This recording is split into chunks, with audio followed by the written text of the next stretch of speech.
فعشان كده هنا في أخت بتقول طيب أنت بتقولي إحنا معاقبين، معناه إنه يعني حتى الأنبياء الله يعاقبهم؟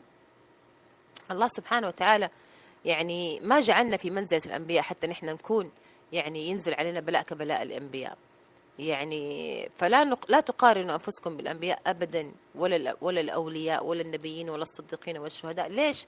نحن هدرك منازل عليا، منازلهم عليا مش زينا. نحن في مرحلة التعلم، نحن نحاول نكون جزء بسيط من التقوى، نحاول نوصل لمرحلة معينة.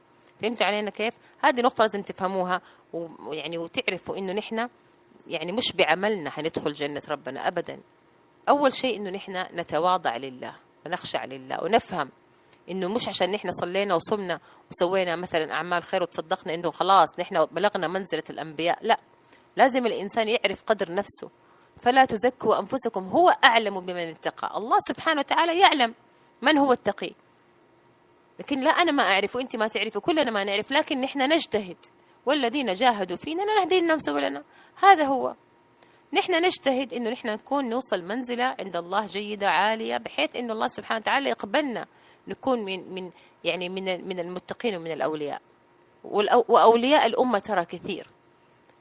أنا أشوف إنه الشخص اللي استغفر ووصل مرحلة إنه ترك الذنوب والمعاصي وبدأ يشوف مطر الاستغفار، إنه هو بداخل إن شاء الله بإذن الله بدأ يدخل في مرحلة إنه يصير من الأولياء، بس بشرط الاستمرارية. لما يترك الشخص الاستغفار ويترك التقرب إلى الله هينتكس والله.